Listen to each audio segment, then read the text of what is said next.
Hello everyone, this is your second lecture for the chapter Saint of the Gutters. In our previous lecture, we have started with the life story of Mother Teresa. So let's start.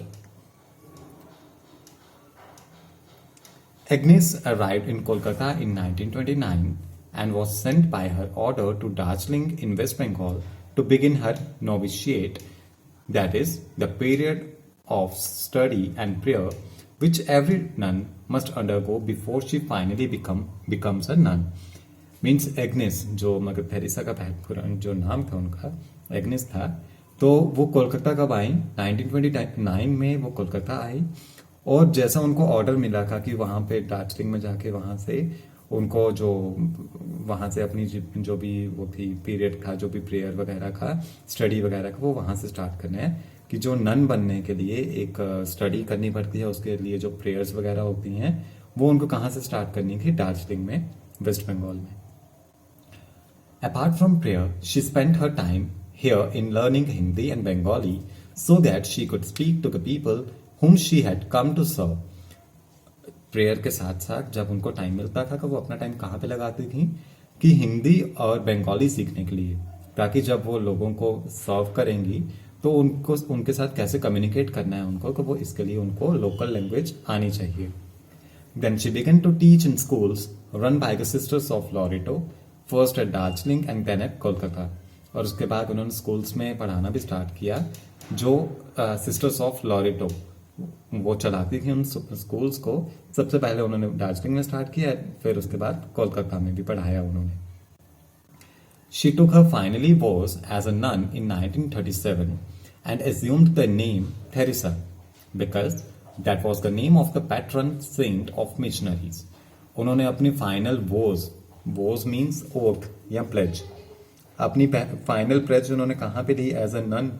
अपनी pledge कहाँ पे कब ली? उन्होंने 1937 में. और उनको नाम क्या रखा गया उनका? थेरेसा, जो किसका नाम था? उनके पैट्रन सेंट का. पैट्रन मीन्स जो स्पॉन्सर करता है मिशनरीज के लिए, जो भी फाइनेंस वगैरह करेगा, उसका नाम था. While teaching the Indian girl students from affluent backgrounds at St. Mary's School, Kolkata, Sister Teresa, as she was now called, could not keep her eyes away from the desperately poor and homeless who lived on the streets of the city in slums. कि जब वो Indian girls को पढ़ाया करती थी वहाँ पे Saint Mary school में कोलकाता में, जो काफ़ी affluent backgrounds, affluent means rich background से थे, तो वो ये भी चीज़ नहीं देख सकती थी कि जो लोग पुअर पीपल हैं या जो स्लम्स में रहते हैं. स्लम्स मीन्स बहुत ही गंदे एरिया, सिटी का ही एरिया जहाँ पे बहुत सारे घर हों लेकिन वहीं पे गंदगी भी बहुत ज़्यादा हो, तो वहाँ के लोगों को भी वो ऐसा नहीं देख सकती थी. The condition in which they existed were appallingly unhygienic, और जिस कंडीशंस में वो रहते थे वो भी बहुत गंदी हुआ करती थी. अपेलिंगली मीन्स बहुत गंदी, unhygienic. The filth and stink were nauseating and it was no wonder that they suffered from all kinds of diseases. Means जो उनसे इतनी बदबू आती थी, इतनी घिन आती थी, वो भी इतना गंदा होता था. nauseating means उससे वॉमिट आ सकता था, इतनी गंदी होती थी. लेकिन उनके लिए वो भी इस चीज़ में वो तब भी नहीं डरती थी. और वो जो लोग थे वहाँ के, वो भी इस चीज़ से घबराते नहीं थे कि वो बीमार हो जाएंगे या मर सकते हैं किसी भी चीज़ से. वो भी वैसी ही जगह पे रहते थे. Sister Teresa could see that the hospitals and other civic amenities were stretched to the limit in this teeming metropolis, so she would sometimes carry the worst cases off the street herself, clean them up and look after them till they recovered or died. Sister Theresa ने ये चीज़ देखी कि जो hospitals हैं और बाकी की जो सिविक एमिनिटीज़ हैं, बाकी की जो मेडिकल फैसिलिटीज़ वगैरह है, वो एक लिमिट तक ही सीमित हैं यहाँ इन एरियाज़ में. सारे एरियाज में हर लोग को, सभी लोगों के पास, यहाँ के स्लम्स में जो लोग रहते हैं उन सबके पास सारी मेडिकल फैसिलिटीज़ नहीं हैं. तो वो कभी कभी ऐसा भी करती थी कि कभी कभी जिसकी बहुत बुरी कंडीशन हो तो वो उसको खुद से सर्व करती थी. उनको खुद से उनकी साफ सफाई करनी जब तक कि वो रिकवर ना हो जाए या उनकी डेथ ना हो जाए.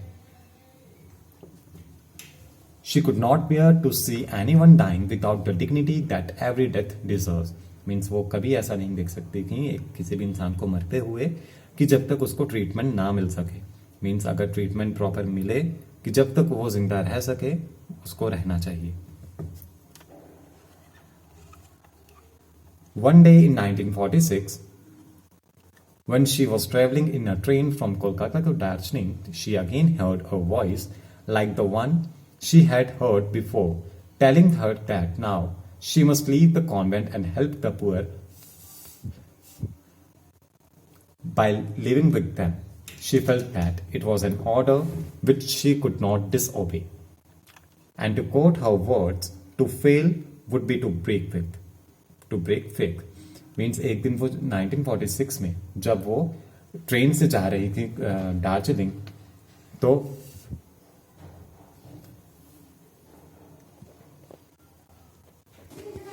जब वो कोलकाता से दार्जिलिंग जा रही थी तो उनको फिर से एक आवाज सुनाई थी। जिस तरह से जब वो माउंटेन ट्रिप पे गई थी तो वहां पे उनको आवाज सुनाई दी थी, इनर वॉइस, उसी तरह से दोबारा से उनको एक आवाज सुनाई दी कि जिसने उनको क्या बोला कि तुम ये छोड़ दो, मीन्स कॉन्वेंट को छोड़ दो और खुद से एक मीन्स एक संस्था चलाओ या खुद से उन लोगों के साथ, पुअर पीपल्स के साथ रहना स्टार्ट करो।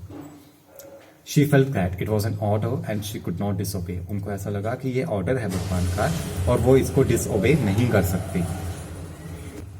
और अपने वर्ड को उन्होंने ठान लिया। क्या ठाना? To fail would be to break faith. Means अगर फेल हुए तो मीन्स तुम अपना विश्वास को तोड़ रहे हो। This was the final turning point that gave birth to the Mother Teresa we all know about। और ये सबसे फाइनल टर्निंग पॉइंट था इनका कि जैसे हमें पता ही है कि जिस तरह से वो रहती थी, स्लम्स में रहना, गरीबों के साथ रहना, पुअर पीपल्स के साथ, उनकी जितनी भी डिजीजेस वगैरह भी उनको लगी हुई हों उनका सबको क्योर करना, उन सब की देखभाल करना। तो यही चीज़, ये फाइनल पॉइंट था कि जब वो अपनी लाइफ उनकी बिल्कुल ही चेंज हो गई। She asked her church order to give her permission to leave the convent and to start a new order of nuns who would help her in her work among the poor. She got the permission and the Order of the Missionaries of Charity was born in 1948 with her as its first mother superior। उसके बाद उन्होंने church से permission ली कि वो उसको convent छोड़ने गए और खुद से जो एक नन का ऑर्डर होता है कि जिसका नन की किस लिए पढ़ाई की जाती है, उस चीज़ के लिए उनको परमिशन गई कि वो अपनी जो काम है वो स्टार्ट कर सकें और उन पीपल्स के साथ रह सकें जिनको ज़रूरत है। और उनको परमिशन मिल गई चर्च से और उन्होंने क्या स्टार्ट किया? Missionaries of charity. Missionaries of charity एक संस्था चलाई 1948 में। Now she gave up her nun's habit and dressed in a cotton blue bordered white sari which reflected her simplicity. She wanted to look like the poor Indian women who dressed similarly with their heads covered by the sari.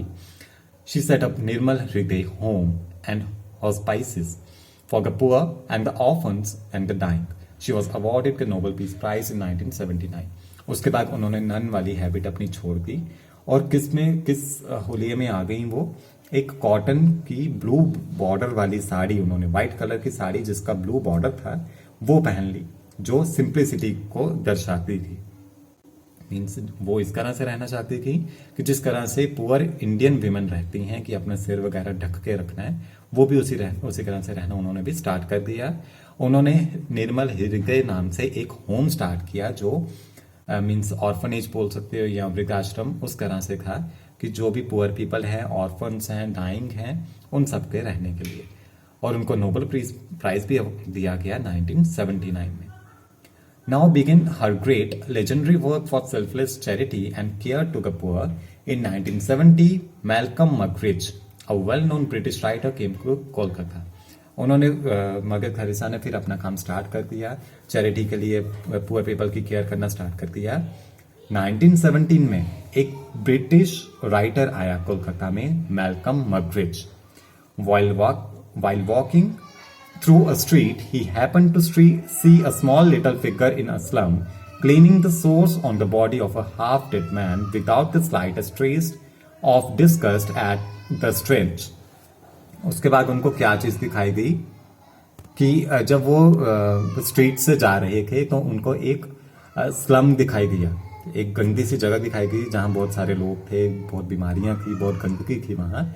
उन्होंने एक body को देखा, means एक इंसान को देखा कि जो हाफ डेड है, और वो उसके ऊपर से, हाफ डेड मैन के ऊपर से जो मदर टेरेसा है वो उसकी मीन्स जितने भी गंदगी है उसके बॉडी के ऊपर वो सब साफ कर रही हैं विदाउट एनी मीन्स उनको कोई भी कुछ भी प्रॉब्लम नहीं हो रही थी, बिल्कुल आराम से स्माइली फेस के साथ वो उसको साफ कर रही थी।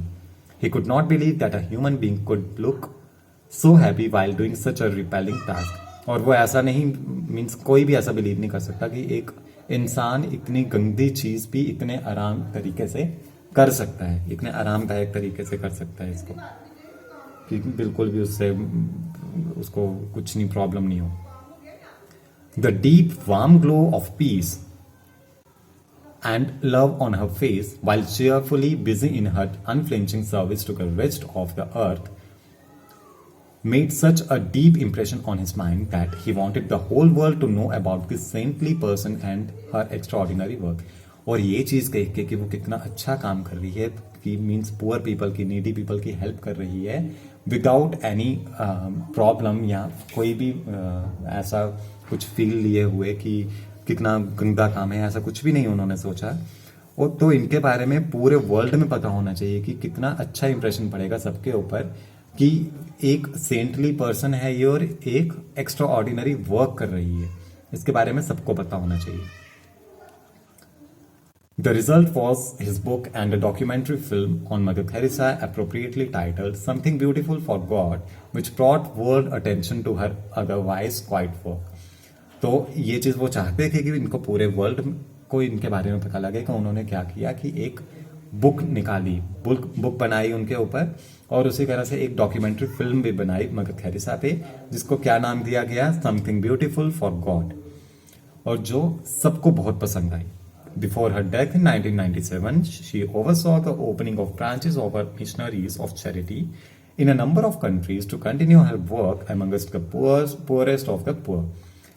1997 में मदर टेरेसा की डेथ हो गई, और उससे पहले उन्होंने बहुत सी ब्रांचेस ओपन कर दी अपनी, मीन्स अपनी मिशनरीज ऑफ चैरिटी जो उन्होंने संस्था चलाई थी, उनकी बहुत सी ब्रांचेस खोल दी थी पूरी कंट्रीज में, सभी कंट्रीज में, ताकि वो उनका काम जो था मीन्स पुअर पीपल की हेल्प करना वो कंटिन्यू रहे उनकी डेथ के बाद भी। Mother Teresa used to say that one must give love till it hurts. Mother Teresa हमेशा ये कहा करती थी कि एक इंसान को कब तक प्यार देते रहना चाहिए कि जब तक उसको हर्ट ना हो, मीन्स जब तक उसको हर्ट हो रहा है तब तक उसको प्यार देते रहना चाहिए, ताकि उसको जितने भी प्रॉब्लम हो रही है, जितनी भी पेन हो रही है, वो उसकी खत्म हो जाए उस लव से। She was truly a saint of our times who brought comfort to the destitute, gave care to those who had no one to care for them, and made the most insignificant and unwanted human feel that God, through the agency of Mother Teresa, remembered them. और उसके बाद उन्होंने क्या किया कि means उन्होंने सच में वो एक सेंट थी हमारे टाइम की, जिन्होंने कंफर्ट को डिस्टिट्यूट में बदल दिया। डिस्टिट्यूट मीन्स पुअर या नीडी, कि मीन्स जितना हम कंफर्ट में रहते हैं उतना ही जैसे पुअर पीपल रहते हैं हम उस तरह से भी उसको महसूस कर सके, उसमें चेंज कर दिया। और केयर करना सिखाई सभी को कि पुअर पीपल की कितनी केयर करनी चाहिए, जो जिनके लिए कोई भी देखभाल करने वाला नहीं है उनकी किस तरह से केयर करनी चाहिए, और जो सही प्रार्थना है, जो भगवान की हम प्रार्थना करते हैं, जो भी पूजा करते हैं, सही पूजा ह्यूमैनिटी की पूजा करना है, उसको हेल्प करना है जिसको ज़रूरत है।